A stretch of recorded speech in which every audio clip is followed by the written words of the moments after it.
Good morning प्यारे बच्चों। क्या हाल चाल। आशा करता हूँ आप लोग बहुत अच्छे होंगे। तो मेरे प्यारे स्कूलों पुनः पहुँच चुके हैं हम लोग फिजिक्स का एक न्यू और बहुत ही मोस्ट इंपॉर्टेंट क्वेश्चन के साथ।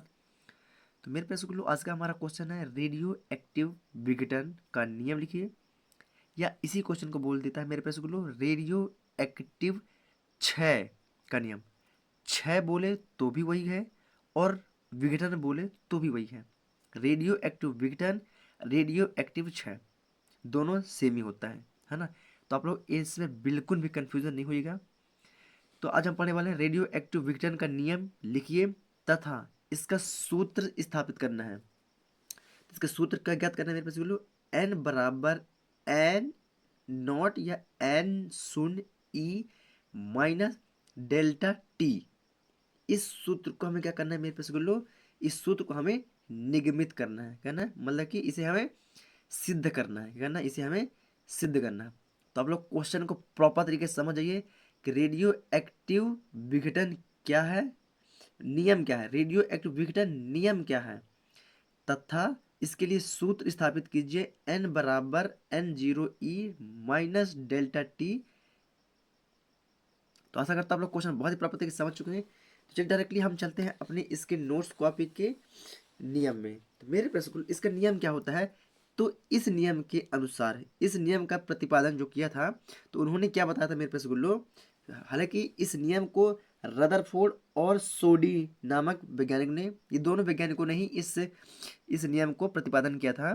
तो इस नियम का जो प्रतिपादन रदरफोर्ड और सोडी ने किया, जिनके अनुसार जिनके अनुसार क्या होता है मेरे पास बोलो, रेडियो एक्टिव विघटन का जो डेफिनेशन होती है कुछ इस प्रकार होती है कि किसी भी क्षण रेडियो एक्टिव परमाणुओं के क्षय होने की दर, समझे इस चीज को, मतलब कि जो रेडियो एक्टिव क्या होती है, विकिरण जो हमें दिखाई नहीं देती, अदृश्य होती है ना, वो होते हैं रेडियो एक्टिव विकिरण। अब परमाणुओं के क्षय होने की दर, मतलब कि नाभिक कहाँ होता है, परमाणु में होता है। तो परमाणुओं के क्षय होने की दर उस क्षण उपस्थित परमाणुओं की संख्या, मतलब कि रेडियो एक्टिव परमाणु के क्षय मतलब कि नुकसान, रेडियो एक्टिव परमाणुओं के नुकसान होने की जो दर है और उस क्षण उपस्थित परमाणुओं की संख्या क्या होती है, अनुक्रमानुपाती होती है। क्या होती है, अनुक्रमानुपाती होती है। इसी को बोलते हैं मेरे प्यारे स्कूलों रेडियो एक्टिव विघटन नियम या रेडियो एक्टिव क्षय का नियम। क्या कहता है, किसी भी क्षण रेडियो एक्टिव परमाणुओं के क्षय होने की दर, मतलब रेडियो एक्टिव परमाणु के क्षय होने की जो दर है, अब उसी क्षण उपस्थित परमाणुओं की संख्या के जो अनुक्रमानुपाती होती है मेरे पास उसी को बोलते हैं रेडियो एक्टिव विघटन का नियम। अब क्या कहना है मेरे बच्चों, इसका हमें सूत्र का निगमन करना है, कहना है हमें इसका सूत्र का निगमन करना है। तो आप लोग इसका स्क्रीनशॉट कर लें। चलिए अब माना, क्या बच्चों, माना कि टी समय पर, थोड़ा सा मैं आप लोग को ऊपर कर दूंगा। चलिए तो हम मानेंगे पेरेंट्स गुल्लो, क्या मानेंगे कि माना कि किसी क्षण, माना कि किसी क्षण टी पर, मतलब टी क्षण पर या टी समय पर रेडियो एक्टिव पदार्थ में उपस्थित परमाणु की संख्या कितनी है, एन है। मतलब टी समय पर रेडियो एक्टिव पदार्थ की परमाणुओं में उपस्थित परमाणुओं की संख्या एन है तथा क्षण, मतलब कि क्षण मतलब कि अब टी प्लस डी टी, क्षण टी प्लस टी मतलब कि उससे बढ़ी, जब उसका समय बढ़ा, क्या, देखो जब टी समय था तो परमाणु की संख्या थी एन थी, और जब हमने समय को बढ़ाया, क्या, जब हमने समय को बढ़ाया तो टी से जब प्लस करके डी टी हमने समय को बढ़ाया मेरे पास बोलो, तब उस वक्त परमाणुओं की संख्या घटकर एन माइनस डी एन रह जाती है, या d minus sorry n minus D n हो जाती है। जब स्थायी था समय तो उस समय क्या था, परमाणु की संख्या भी हमारी स्थायी थी, क्या थी, स्थायी, मतलब उस समय क्षय होने की कगार पे थी, ये क्षय होने की दर बराबर। और जब क्षय के होने के बजाय जब ने हमें उस वक्त उसके परमाणुओं को बढ़ाया, उसकी परमाणुओं की संख्या को हमने बढ़ाया या उसके समय को बढ़ाया, तो परमाणुओं की संख्या घटने लगी, बराबर, कोई दिक्कत है ना। तो तब परमाणुओं के क्षय होने की दर, तब परमाणुओं के क्षय होने की जो दर होती है मेरे पास गुल्लो माइनस डी एन बटे d t, minus D n बटे डी टी।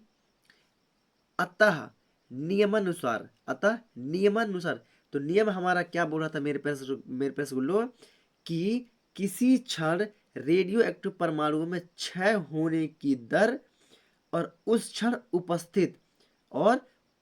उपस्थित परमाणुओं की संख्या के क्या होता है, अनुक्रमानुपाती होता है। क्या होता है, अनुक्रमानुपाती होता है, रेडियो एक्टिव विघटन नियम कहलाता है। तो ये समानुपाती मतलब अनुक्रमानुपाती उसने बताया, तो minus D N upon D T अनुक्रमानुपाती एन। कोई दिक्कत? कोई दिक्कत नहीं। अब ये समानुपाती चिन्ह हटा, ये आप लोग को दिखाई दे रहा है, आप लोग मेरे पेन की नोक में देखिए। तो ये जब समानुपाती का चिन्ह हटा मेरे पास गुल्लो, तो क्या हुआ, बस सब एक लैम्डा नीतांक लग गया। क्या लग गया? लैम्डा नीतांक।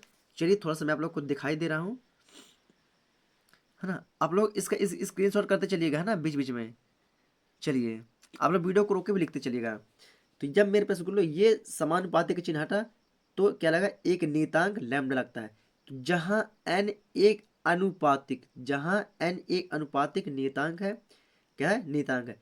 अब इसको हमने क्या दे दिया, इसको दे दिया हमने समीकरण 1। क्या दे दिया, इसको हमने दे दिया समीकरण नंबर 1। अब समीकरण 1 से क्या, समीकरण 1 से तो पुनः हमने समीकरण 1 को उठाया। क्या किया, पुनः समीकरण हमने 1 को उठाया। चलिए पुनः समीकरण 1 को उठाते हैं। तो समीकरण 1 से आप लोग स्क्रीनशॉट करते रहिएगा, है ना, करते चलिएगा, मैं बीच बीच में नहीं बोलूंगा। चलिए समीकरण 1 से तो हमने पुनः समीकरण 1 को उठा लिया। क्या करिए, हमने समीकरण 1 को उठा लिया। और जब समीकरण 1 को उठाए मेरे पास गुल्लो, तो क्या होता है कि जो लैम्डा और एन एक दूसरे किस में, गुणांक में है, और डी एन बटे डी टी एक दूसरे किस में, भाग में है। तो क्या होता है, डी टी बराबर के उस पर जाएगा तो गुणांक में जाएगा, और एन लैम्डा गुणांक में है तो इस पर आएगा तो भाग में आएगा। तो ये एन हमारा आया तो भाग में आ गया, और डी टी बराबर किस पर गया, तो भाग में गया, सॉरी गुणांक में गया। किसमें, गुणांक में गया, क्योंकि गुणांक की था तो भाग में आया, और ये भाग में था तो गुणांक में आया। अब साथ में अपने माइनस को भी साथ में उठा लाया। इसको दे दिए समीकरण नंबर 2। क्या, इसको दिए हमने समीकरण नंबर 2। अब समीकरण 2 का समाकलन करने पर, क्या, समीकरण 2 का समाकलन करने पर, तो हमने समीकरण 2 को लिया, ये समाकलन का चिन्ह लगाया, लैम्डा माइनस लैम्डा को हमने बाहर कर दिया और डी टी को अंदर कर लिया। ये हमने क्या करें, अभी समाकलन को लगा दिया। क्या कर दिया हमने, समाकलन को लगा दिया। चलिए चलते मेरे पास गुल्लो, अब यहाँ पर क्या होता है कि एक हमारा फार्मूला यूज होता है। क्या, एक हमारा फार्मूला यूज होता है। चलिए उस फार्मूले को हम यूज करेंगे नेक्स्ट पेज पर। तो चलिए पेरेंट्स गुल्लो, समीकरण 2 में समाकलन करने पर, है ना, तो मैंने आप लोग को समझाने के लिए मैंने अपने रफ्कार में समीकरण 2 का समाकलन कर दिया। क्या, हमने समीकरण 2 में क्या कर दिया, समाकलन कर दिया। अब क्या होता है मेरे पास गुल्लो, यहाँ पर आप लोग समझिएगा, एक हमने यहाँ पर एक फार्मूला यूज करेंगे। अगर एक फार्मूला यूज करेंगे तो मेरे पास गुल्लो, जैसे यहाँ पर क्या लिखा है, समाकलन डी एन अपॉन एन लिखा हुआ है, उसी प्रकार एक फार्मूला होता है हमारा मेरे पास गुल्लो, समाकलन 1 अपॉन एक्स डी एक्स बराबर होता है मेरे पास गुल्लो, क्या होता है, लॉग एक्स। और एक फार्मूला होता है हमारा समाकलन 1 डी एक्स बराबर एक्स। ये हमारा एक फार्मूला होता है प्लस गुलो। इसी फार्मूले को हम यहाँ पर कॉन्सेप्ट क्लियर करेंगे। क्या करेंगे, इसी फार्मूले पर हम यहाँ पर क्या करेंगे, कॉन्सेप्ट को क्लियर करेंगे। चलिए मेरे पास गुलो, तो यहाँ पर हम देख रहे हैं क्या लिखा हुआ, समाकलन डी एन बटे एन। यू समझ लीजिए कि यहाँ पर क्या लिखा हुआ है, समाकलन 1 अपॉन एक्स डी एक्स। तो क्या इसके जगह जिस प्रकार समाकलन 1 अपॉन एक्स डी एक्स बराबर क्या लिखा है, लॉग एक्स, क्या लिखा हुआ है, लॉग एक्स लिखा हुआ है।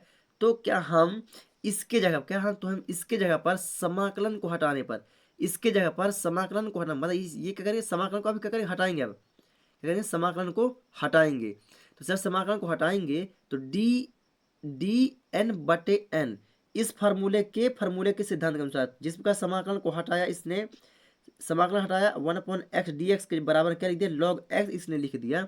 उसी प्रकार समाकलन डी एन एक्स की जगह पर मैं क्या यहाँ पर क्या लिख दूंगा, यहाँ पर लिखूंगा मेरे पास गुल्लो लॉग ई एन, क्या लिखूंगा लॉग ई एन, किसके, इस फॉर्मूले के सिद्धांत के अनुसार।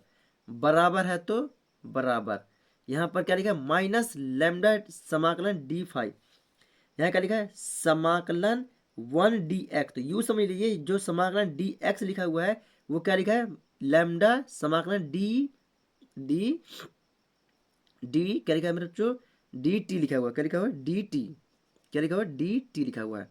तो क्या लैम्डा समाकलन डी टी और इसका समाकलन 1 dx की जगह पर क्या लिखा हुआ है, इसने x लिखा हुआ है। तो क्या मैं यहाँ पर लैम्डा समाकलन डी टी को हटा करके क्या मैं माइनस का लैम्डा टी लिख सकता हूँ।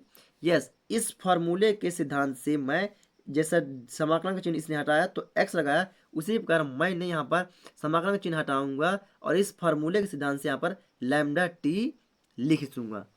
आशा करता हूँ आप लोग बहुत प्रॉपर तरीके से समझ चुके होंगे। अब मेरे पास जब समाकलन का चिन्ह हटता है, जब समाकलन का चिन्ह हटता है तो क्या लगता है एक हमारा समाकलन संबंधी क्या लगता है मेरे पास गुल्लो एक नियतांक लगता है। तो क्या होता है एक नियतांक ए, समाकलन संबंधी एक नियतांक हमारा लगता है ए। कोई दिक्कत नहीं। अब इसको दे देगा समीकरण नंबर तीसरा, क्या दीजिए इसको दे समीकरण नंबर 3, क्या दीजिए इसको दे समीकरण नंबर 3। अब मेरे पास गुल्लो क्या होगा यदि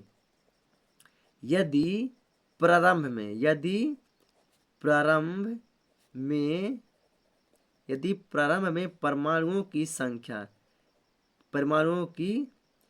संख्या हो NO, स्वाभाविक सी बात है संख्या क्या होती है प्रारंभ में परमाणु संख्या 0 ही होती है। क्या होती है क्योंकि वो तो गति की नहीं, जब परमाणु गति ही नहीं किया चला ही नहीं तो क्या होगी प्रारंभ में 0 ही होगी।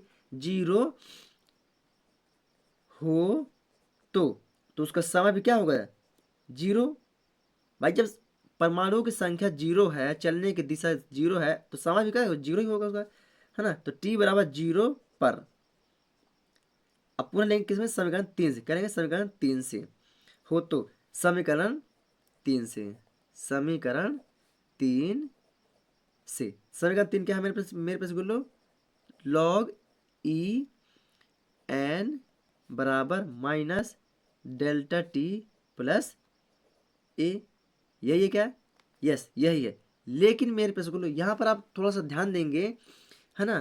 तो ये समीकरण 3 है, क्या ये समीकरण हमारा 3 है, समीकरण 3 में क्या माइनस लगा हुआ है तो हमने ये लगाया माइनस, डेल्टा है तो डेल्टा टी। अब टी का मान यहाँ पर हमने क्या निकाला हुआ है टी बराबर क्या है 0 है।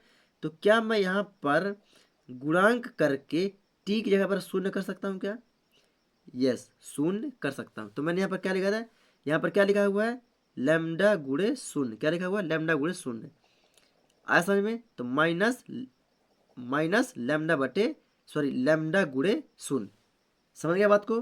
चलिए समझ गया बात को तो बहुत बढ़िया बात है।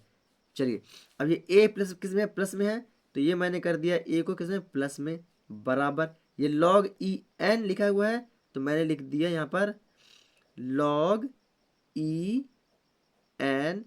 अब मेरे बच्चों ये जो एन क्या है एन क्या है यहाँ पर एन क्या था हमारा 0 था, एन हमारा क्या 0 था तो क्या होगा यहाँ पर भी हमारा 0 हो जाएगा, यहाँ पर ही हमारा एन 0 होगा तो यहाँ भी हमारा क्या होगा एन 0 हो जाएगा, कोई दिक्कत। अब समीकरण 3 क्या समीकरण 3 में ए का मान रखने पर, समीकरण 3 में ए का मान रखने पर ए का मान हमने जो प्राप्त कर लिया है, कोई दिक्कत नहीं।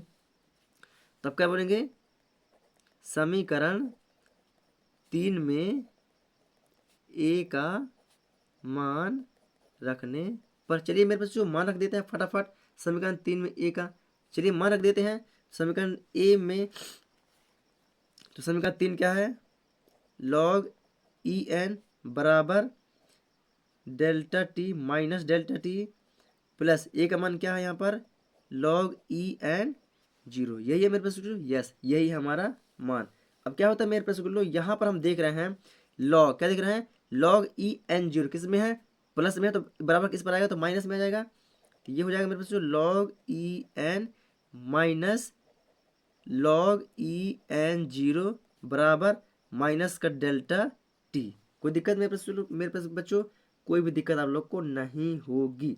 अब क्या होता है मेरे पास लो यहाँ पर भी एक फार्मूला लगता है, क्या लगता है यहाँ पर भी एक फार्मूला लगता है, कैसा फार्मूला लगता है चलिए थोड़ा सा मैं आप लोग को बता ही देता हूँ तो यहाँ पर भी एक फार्मूला यूज होगा मेरे पास गुल्लो। चलिए, तो ये फार्मूला आप लोग देखिए, जैसे होता है log a minus log b बराबर बराबर होता है मेरे पास बोलो, इसके बराबर में लिखिए, ये बराबर में लिखिएगा, ठीक है। चलिए रुकिए थोड़ा सा, मैं यहाँ से लिख दे रहा हूँ। log a minus log b बराबर log a minus log b बराबर log e a बटे b, मतलब log a minus log b बराबर log e a b होता है। तो उसी प्रकार यहाँ पर हम देख रहे हैं मेरे पास लोग क्या लिखा है, log e n, मतलब ये हो गया हमारा क्या, ए क्या हो गया, ये हो गया हमारा a वाला भाग, ये हो गया हमारा b वाला भाग। तो क्या हम log a log b बराबर में क्या हम प्यारे रसगुल्लो क्या लिख सकते हैं, क्या हम इसके जगह पर क्या लिख सकते हैं कि log e n बटे n0 लिख सकते हैं क्या? यस, लिख सकते हैं। किसके? इस फॉर्मूले के हिसाब से, इस फॉर्मूले के हिसाब से हम लिख सकते हैं। क्या क्या कहते हैं, लिख सकते हैं। चलिए थोड़ा सा मैं पूरा फॉर्मूला ही जमा देता हूँ। तो यहाँ पर क्या लिखा हुआ है मेरे पास, log a मतलब क्या लिख दूंगा मैं, यहाँ पर लिख दूंगा, चलिए मैं यहाँ पर log a है तो मैं क्या कर दूंगा यहाँ पर log e n minus log e n0 अरे कहाँ से आता है तू, 0 बराबर यहाँ पर क्या कर दूंगा मैं log e n बटे n0। तो ये हो गया हमारा a, ये b बराबर में, ये जो बराबर किस बार है तो ये हो गया। तो क्या इसको मैं लिख दूंगा? यस, लिख सकता हूँ। तो यहाँ पर मैं क्या लिखूंगा पहले बच्चों, यहाँ पर मैं लिखूंगा log e n बटे n0 बराबर क्या हो जाएगा फिर बाकी हमारा माइनस का डेल्टा टी, पागल है यार। हाँ, क्या हो जाएगा माइनस का डेल्टा टी। कोई दिक्कत बात आई समझ में? चलिए आप क्या करते हैं मेरे पास गुल्लो, यहाँ पर से क्या, यहाँ पर अब एक थोड़ा सा कॉन्सेप्ट क्लियर करेंगे, क्या थोड़ा सा हम कॉन्सेप्ट यहाँ पर पूरा क्लियर करेंगे। तो यहाँ पर क्या लिखा है, क्या लिखा हुआ है log e n बटे n0, ये लिखा हुआ है बराबर माइनस के डेल्टा टी ई। तो अगर मैं यहाँ पास n बटे n0 क्या कर दूँ, n बटे n0 बराबर आइए ई को अगर लिखूंगा बच्चों तो log क्या होगा, साइड में होगा। तो यहाँ हो जाएगा ई माइनस डेल्टा टी हो जाएगा। क्या हो जाएगा, ई माइनस डेल्टा टी हो जाएगा। और हमको मान चाहिए किसका, एन का। किसका मान चाहिए, एन का मान चाहिए। किसका मान चाहिए पहले सोचो, हमें मान चाहिए किसका, एन का। तो जब हमें एन का मान चाहिए तो ये क्या लिखा हुआ है, एन लिखा हुआ है पहले से। तो ये हम लिखेंगे एन बराबर, भाग में है अभी ये वाला n0, तो कहाँ जाएगा, गुणांक में जाएगा n, किसके, ई के गुणांक में जाएगा, और माइनस में लैम्डा डी टी। यही हमें क्या करना था, प्रूफ करना था। क्या करना था बच्चों, यही हमें प्रूफ करना था। That proof, THATPROVED, that proof, यही होता है रेडियो एक्टिव विघटन का नियम और इसका सूत्र स्थापना।